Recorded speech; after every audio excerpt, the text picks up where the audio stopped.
Hello, everyone. Welcome to another new episode of ESL Talk. Thank you for your fantastic feedback and response to our episode last week, which was about alternative roles for ESL teachers. This week, we're going to be talking about underserved teaching markets and transferring our skills.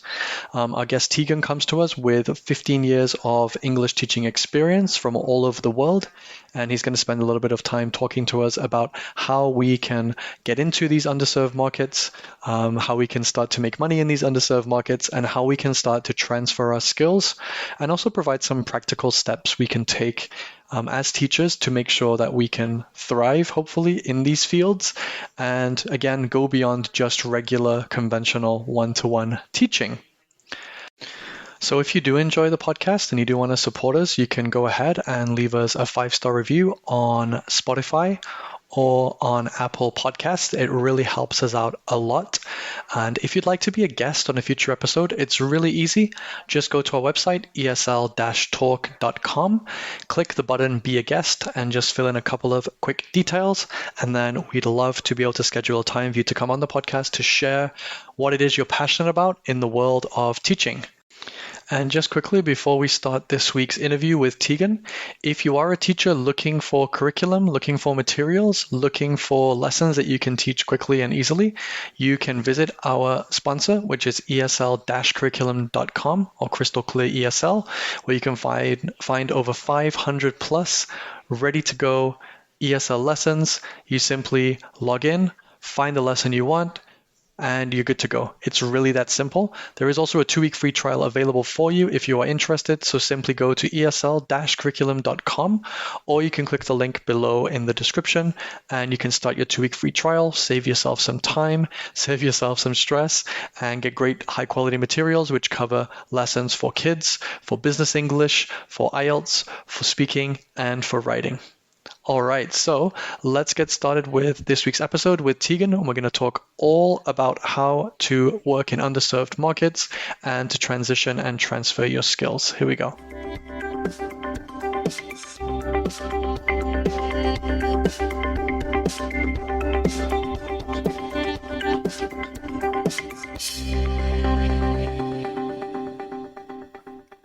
All right, Teagan, thank you so much for joining us today. How's it going? I'm doing well today. How about you? Doing great. Thanks so much for taking some time to talk to us today and share a little bit about your experience and your journey in the field of English teaching. So can you share with us a little bit about your teaching journey so far and how you got to the current position you're in right now? Sure. I went to school. I got my undergrad, elementary ed and special ed about 14 years ago, a while ago.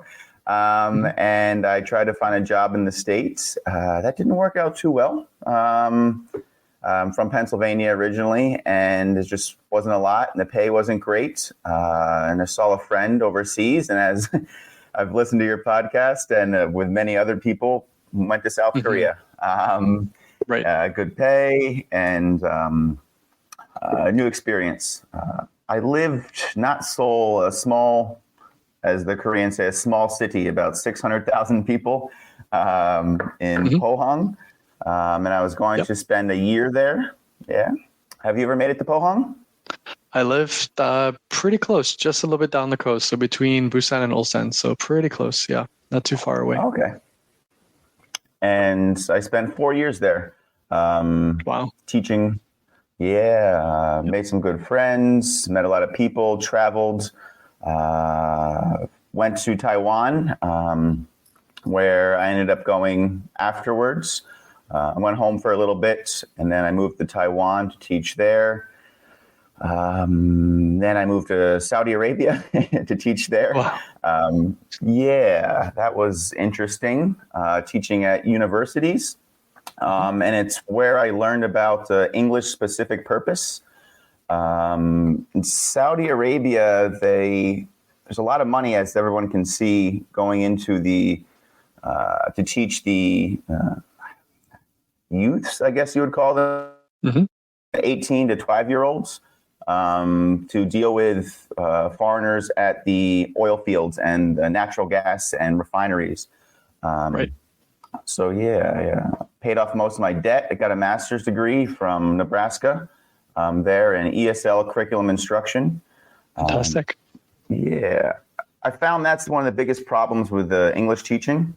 Not English, not a problem, but a lot of the materials that we get are, "Hello, how are you? I'm fine, Yes. thank you, and you." Exactly. Yeah, we've talked a lot about authentic materials and how important that is. And then obviously, other than teaching, you said you've obviously gone into some other areas as well. So what are some of the other ways that you've used English teaching as a springboard for those other positions? Yes. When I was during all these travels, I noticed there was a lot of other people doing different things kind of related to the field. And so I also, I got into teaching scuba and free diving as well in areas. And so I was working online teaching English. About 5 years ago, I started. I got in pretty early with VIP Kid was a very popular one. Yep. And so then I started teaching scuba and free diving and noticed there's a lot of overlap with just teaching in general Right. with this. And people, a lot of them are, I'd say 10% are native English speakers and the other 90 are from all over the place. And some English is amazing depending on where they're from, what they studied. And other times it wasn't. And it was kind of holding them back in some areas when they were teaching diving or trying to explain things, and it asked me for some help for some things, whether it be their business, whether it be to communicate with customers, pitching ideas, their websites, and I was like, maybe there's something here. Yeah, this is something we've been talking about in the last couple of episodes. So what are some specific underserved markets that you identified, and how can teachers make that transition into those markets? What's been your experience with that?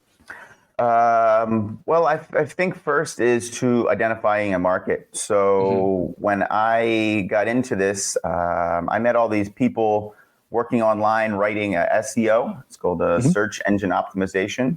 Yep. And I had a teacher friend that was doing it for his education platform on YouTube and doing different things. And so I learned a bit about it, did some research, and it was just writing for websites, and not just blurbing things out, a bunch of drivel, but solid things to help people out online so when they search.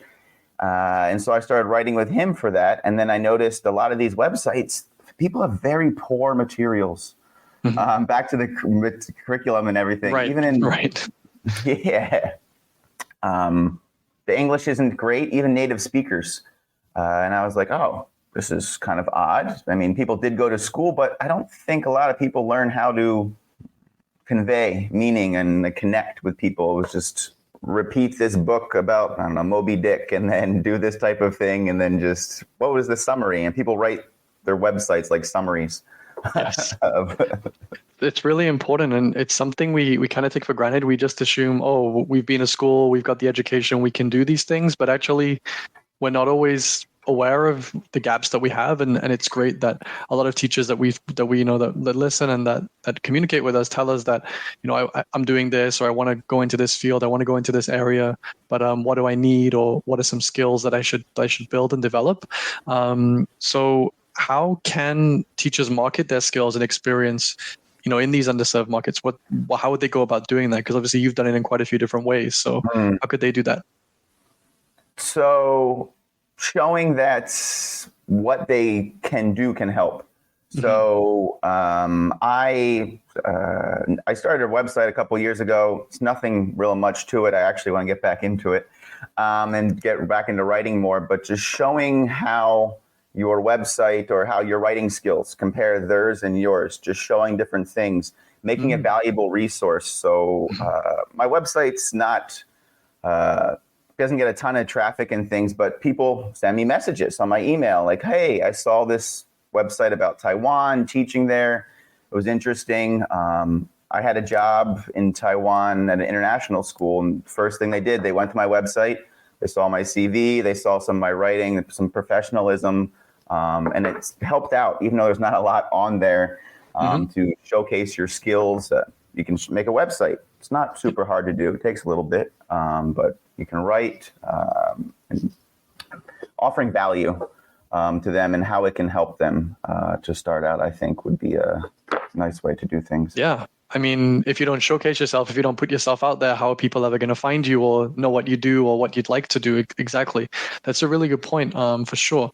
And again, what are some strategies for adapting to non-teaching jobs? If you've gone from teaching like we have into Mhm. more still education related, but non-teaching roles, how can you adapt to them? What are some skills or some strategies that we should think about? You said showcasing yourself, being confident. We have a lot of skills as teachers.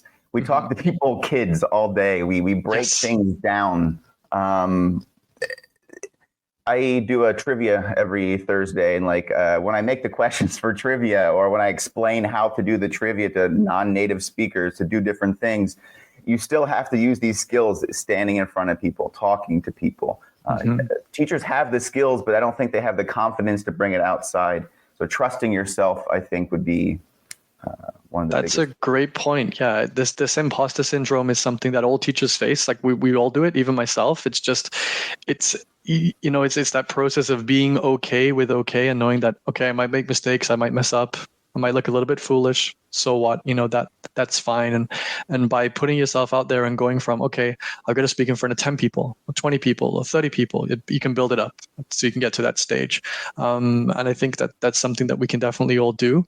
How did you kind of start to develop those skills? Obviously, you got the education side of it, but in terms of on a personal level, how did you start to build confidence and knowledge and feel confident and comfortable doing these things? Taking a risk. When I talked to people when I first got into writing, and my teacher friend, I saw a post. It wasn't even to me, and I was like, "Hey, I can write. I need some extra money. I'll give it a try." And he's like, "Okay, yeah, let's try it out." And so I just tried. Just give it a shot. We tell our students all the time, "Hey, just give it a try. Do your best." And that's the most you can do with everything. Applying for jobs that aren't you don't, I mean, technically you should have the skills, show how your skills transfer. I've been Yes. writing and editing papers for my whole life. Yep. Like, give it a try. I mean, worst comes to worst, someone says no. I mean, Exactly. Exactly. And you never know. Again, this is great because when we're talking about transferring our skills, just by having conversations, opening up connections with new people, getting yourself into different circles, different areas, it opens up so many opportunities. For example, like this podcast has opened up so many opportunities for me and Faye as well. And a lot of our guests, like, they've learned new things and they've come back to us and said, wow, like now I want to do this, or you've helped me understand this, or you've kind of opened my eyes to this. So I absolutely agree. Putting yourself out there, take the risk, make mistakes and fail forward, I guess is what I fail would forward. say. Yeah. Fail up, fail forward. Fail Yeah. upward or forward. Exactly. That's awesome. Okay. So we kind of talked about the skills and how we might go about transferring them. But when we think about purpose, fulfillment, like why do we teach? Well, mainly, obviously, we need to eat and live. That's the main thing. But beyond that, we want to feel that, that fulfillment, that sense of purpose. We want to help people. We want to get out of bed in the morning and have a good reason to do that. So like if we're not necessarily teaching, but we're doing other roles outside of this, how can we maintain that sense of purpose and fulfillment, Teagan? Well, I always look at it as giving value to someone. Mhm. A lot of people do see writing online like, oh, you do SEO to try and get to the top of a Google search. I do, but honestly, and the guy I work with and some people, I want to offer value to somebody. So when I write, I'm giving the best article that I can. So if someone searches how to teach in Taiwan, let's say, they can look at my article and go, okay, I learned something from that. So Right. whatever you're doing, I know sometimes we just have to make money, but whatever you're doing, I feel that like long as you're serving a purpose and helping somebody is what I always try to do with whatever I'm doing.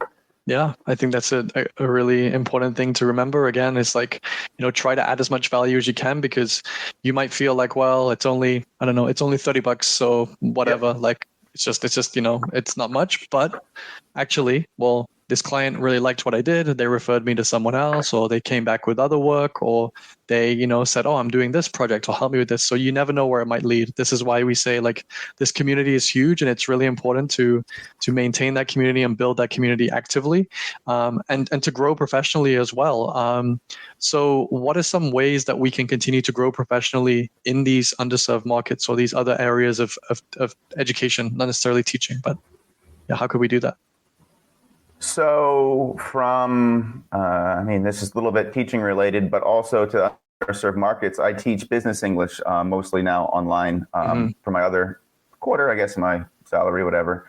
And these jobs are engineers, coders, all sorts of different things, which kind of relates to the other side, learning about other professions, just being knowledgeable. So if I'm writing about scuba diving, I'm pretty adept at that. But if I don't know about a cruise in a liveaboard in, I don't know, Philippines, I research that area, doing the research, taking the time, learning about other fields, just spending time doing that type of thing, working on your skills, website building, writing.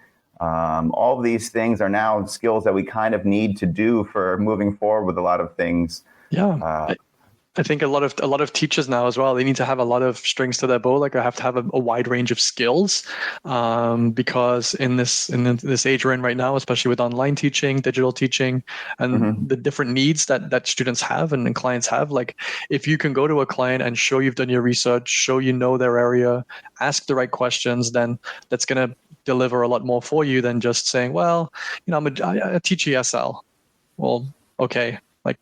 How are you going to stand out and differentiate yourself? You're not until you can demonstrate those skills, experiences, knowledge, and then solving the problems for those clients, especially in business English as well. That's really huge, which is great.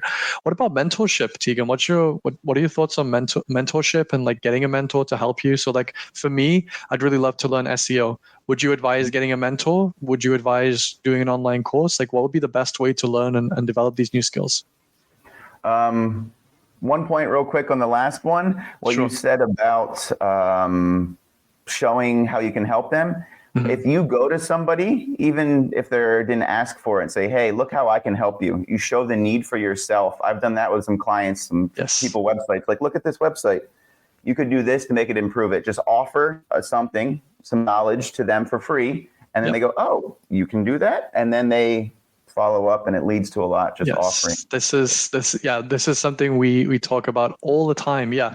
Even if it's not, a student or a client or a sale right now, doesn't mean it won't be in the future. This is who I am. This is what I do. Here's some examples. Here's some of the results that I've got for these students, or here's what clients ABC say about what I've done. If you ever need anything, reach out. Here's my information. You're proving, you're demonstrating, you're showcasing who you are so that you are that go-to person. So right now, listeners might think, really need help with SEO, or I really need help with articles and writing. Teagan's a go-to. He's clearly an expert. So yeah, for example. Back to the mentor, sorry. Yes.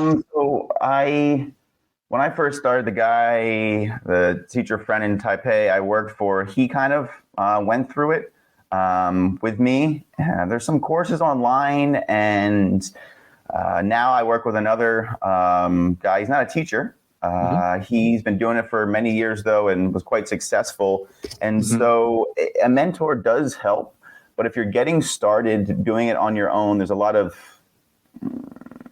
stuff out there that is not the greatest, honestly. It's a lot of just repeat the same word. It's a very old school method. But what I would say is, if you have to just get started, and feel free to shoot me an email or a message. I'd be happy to chat. But write authentic, good material. Yes. Write the best stuff out there. I beat a lot of articles. Website authority is, if the website's bigger and different things, it carries a lot of weight. But my articles rank on some other sites because it's good and helpful. It is truly, you do the research, you put the facts in, some links and stuff, but writing authentic content, not copying, plagiarizing. Yeah. Exactly. This is, I'm really glad you keep repeating this message, Teagan, because this is what I say all the time. Give me something that I can actually use. It's actually going to help me in my daily life or in my work or in my studies. So yeah, that's key. And it's funny what you just mentioned, because just recently I've been building a course. I've built a few courses over the years, and it's always, okay, look at what isn't working, look at what's out there, and figure out how can I make it better, or how can I offer better value, or how can I give you more of what you need? Because a lot of us, again, a lot of times we work with students, we work with clients, and we have materials that we use or that are provided, and we think, this is terrible, this sucks. So make it better. It takes time, but you make it better, and then hopefully 1, 2, 3 years down the line, you have resources, materials. You don't have to plan as much. You don't have to prepare as much. You can maybe license or sell those materials or develop them for an online course. So it's definitely worth doing and developing. But we got to make sure we don't burn ourselves out, right? And stress ourselves out, because a lot of us go through this. So leads beautifully into the next question, Teagan. So what are some of the strategies that you have for managing stress, burnout, that comes with working in these fields? Because it can be a lot of hours in front of a screen, typing, researching. So how would you make sure that we can kind of, minimize that? Master of transitions. I exercise quite a bit. It's one of my things why I live and do what I do. So I teach a couple hours a day, and I do some writing a couple hours a day. I don't work a ton. I work quality over quantity now. I run. I do yoga.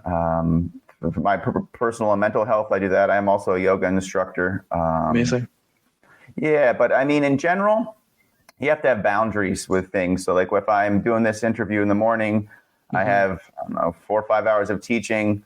I'll probably only do 1 or 2 hours of writing today. So I tell my boss, Friday, I don't have any teaching. So I'll do that stuff on Friday. Being able to balance when to do things, when your workload is. And if it's flexible like me with the people I work for, most of the time online writing they just kind of like, hey, I need this done by this date, or I need this many words by this time. I just try and break it into loads, like the little bits, taking a break from the screen, like just the common sense.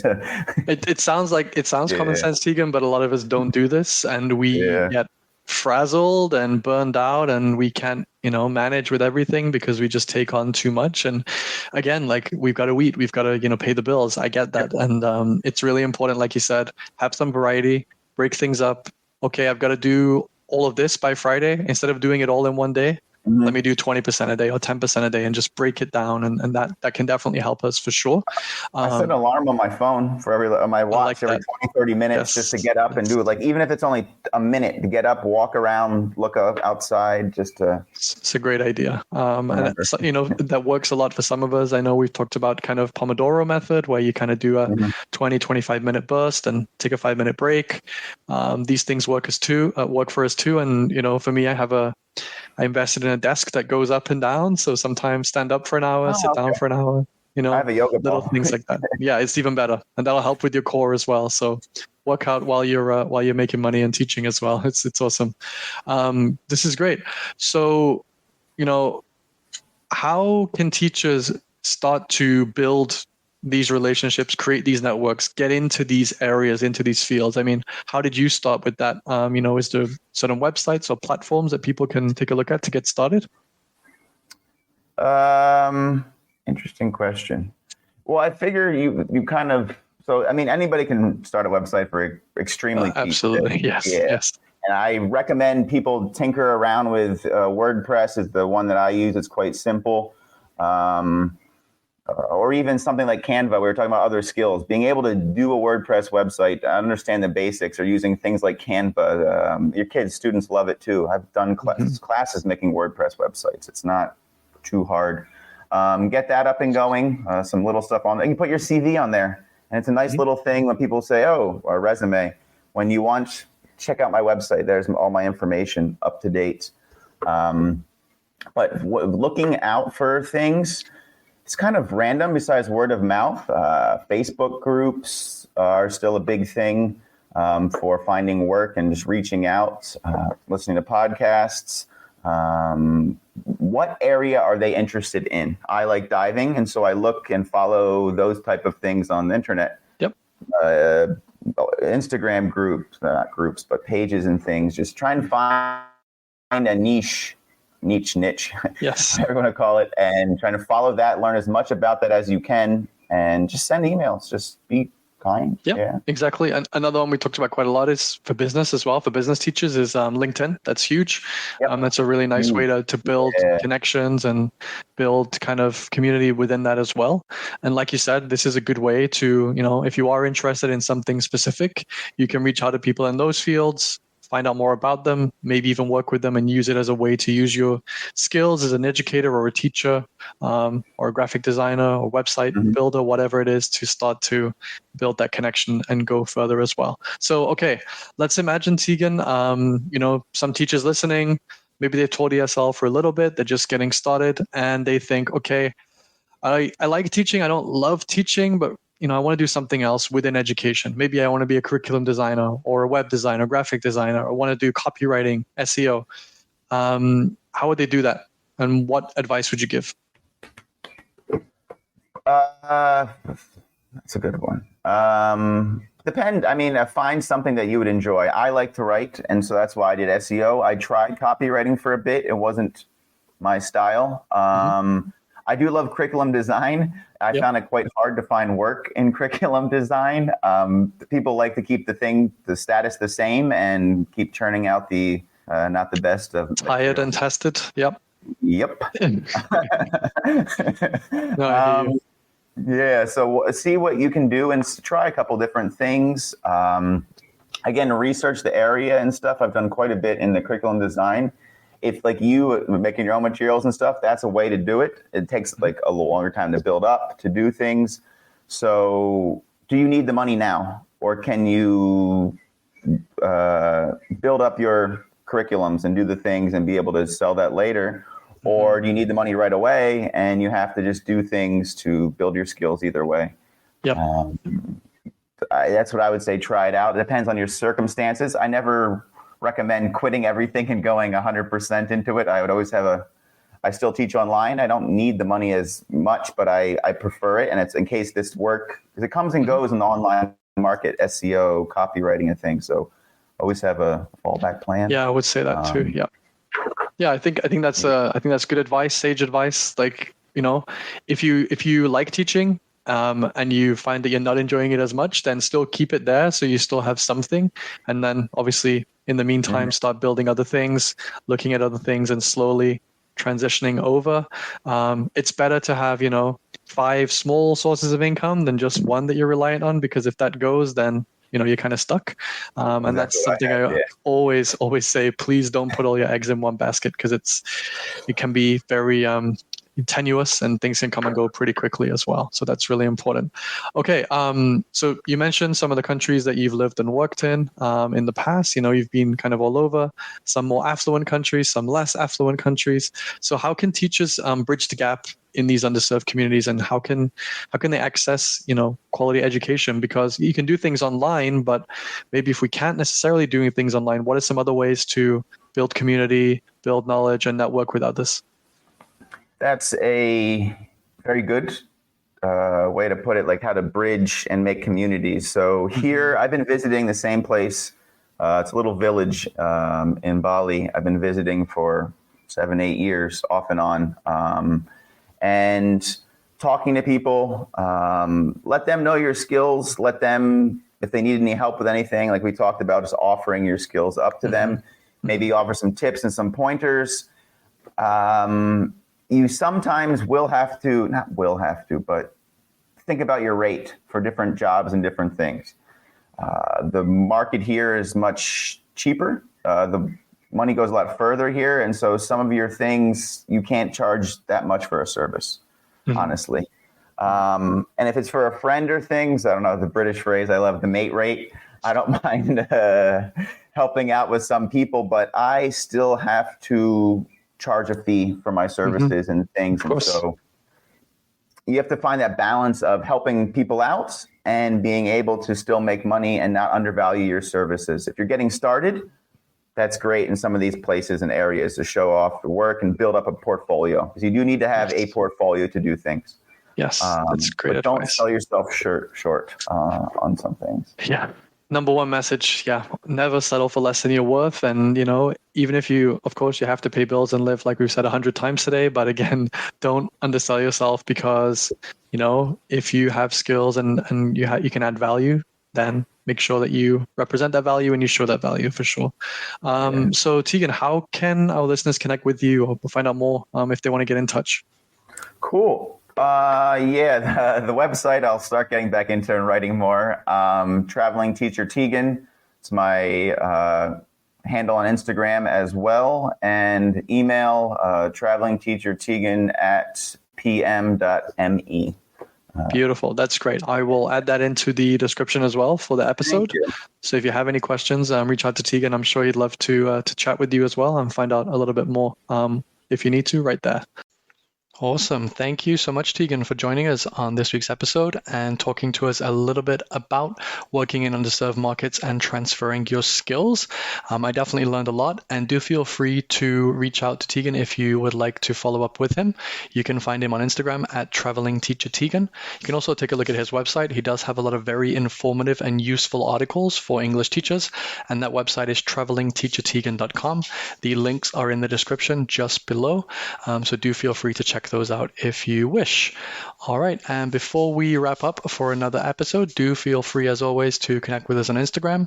We are at ESL Talk Podcast. You can also send any questions our way. We do get a few and we do appreciate responding to them. That's esltalkpodcast@gmail.com. And then finally, if you are looking for ESL curriculum, materials, lessons to teach your students, and you do want to save some time with prepping and planning and just have high quality materials ready to go, you can visit our partner, esl-curriculum.com, where you can access over 500 plus ESL lessons covering kids, business, IELTS, speaking, and writing. So that is it for this week. I hope you enjoyed that episode, and we will see you again next week for another brand new episode. Thank you. Bye-bye.